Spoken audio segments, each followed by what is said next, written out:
Good afternoon.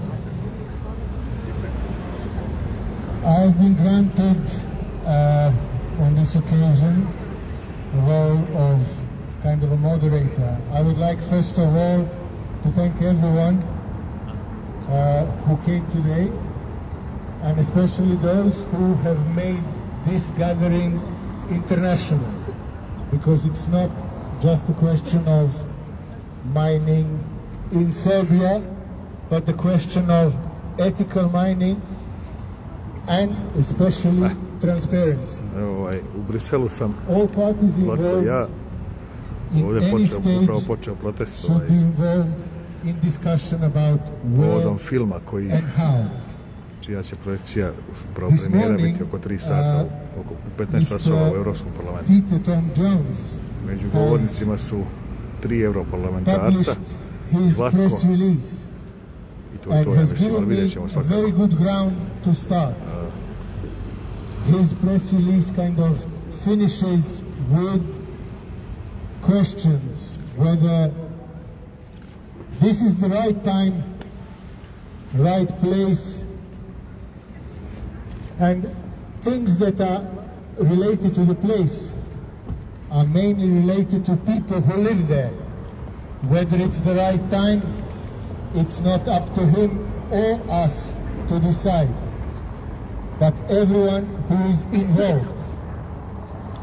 On this occasion, we have support of a number of MEPs who would like to tell us their own opinion, and I would like to open the floor with the first participant here today to give us his own view of what is going on in Europe and beyond borders of European Union, because Serbia is in Europe.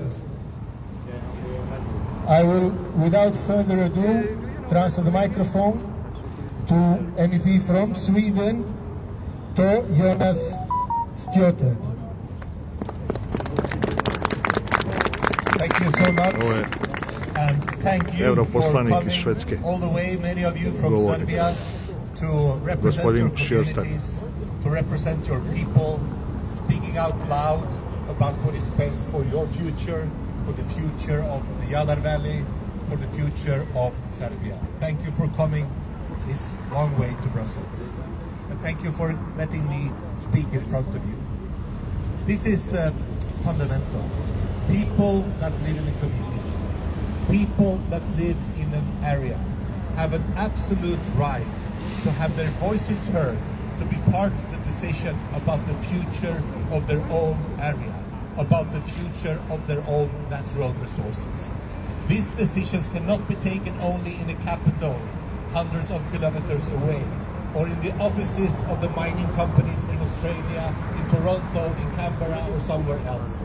These decisions about the future of peoples belongs to the people concerned, and you have an absolute right to have a say about the future of the Jadar Valley and the mine.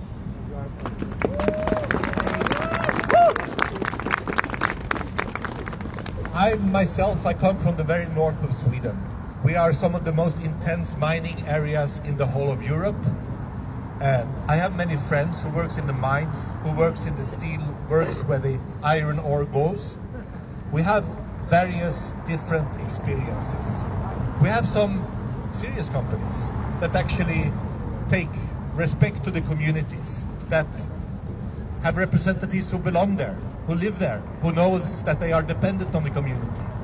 But we also see far too many examples of the opposite. Speculators coming from the stock exchange in London, from the Canadian mining companies or other parts of the world, thinking they can make quick, easy money on our natural resources. And many times that have ended with them leaving with the profits and leaving the environmental problems behind. And for the taxpayers in my communities to pay to try to restore the water, the landscape, and what's been left behind. And let's be frank, that has happened far too often in the history of international mining.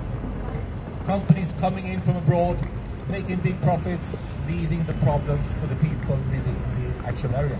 And that is absolutely unacceptable.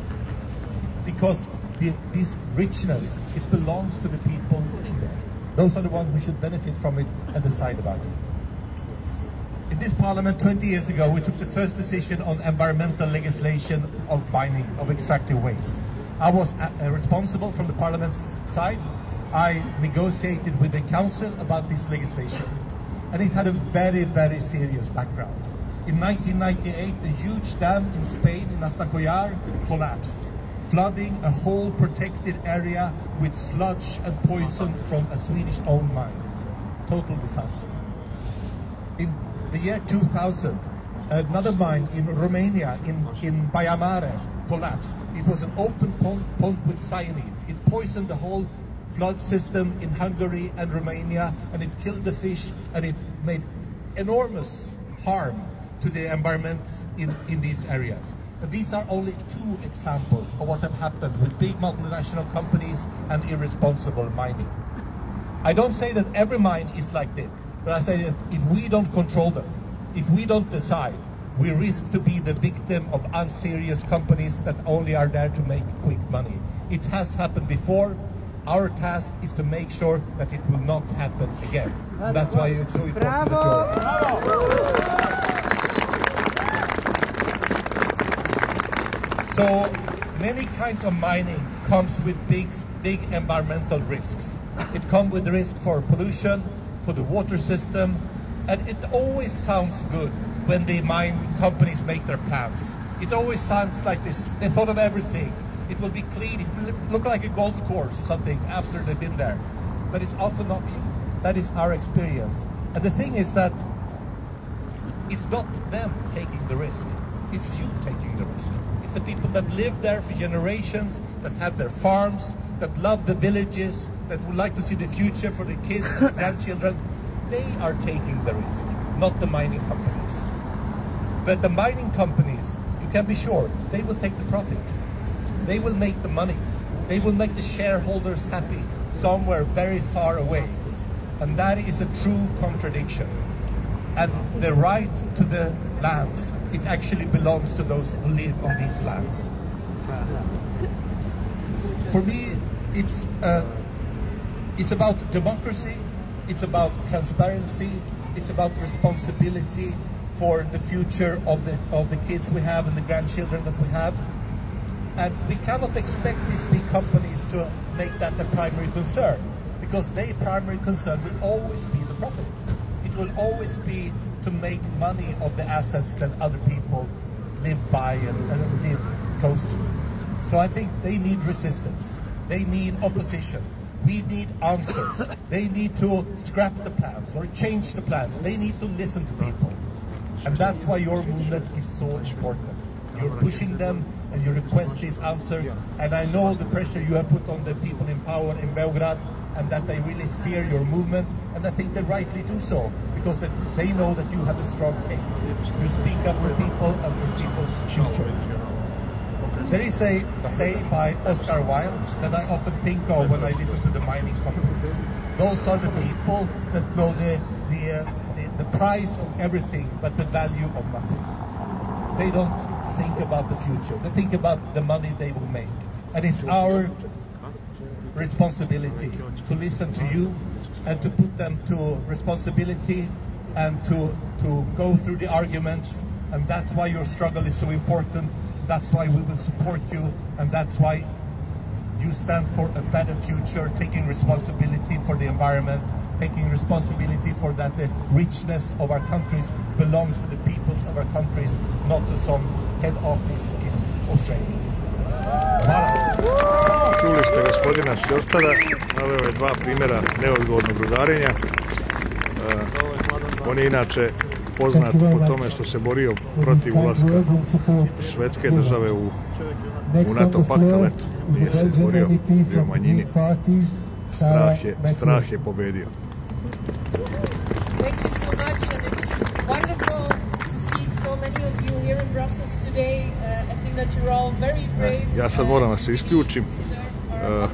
Live imate na na Instagram stranici Palac gore Brisel. Ukucajte to pa nastavite da gledate šta se ovdje dešava. Ima još jednom da prođemo oko.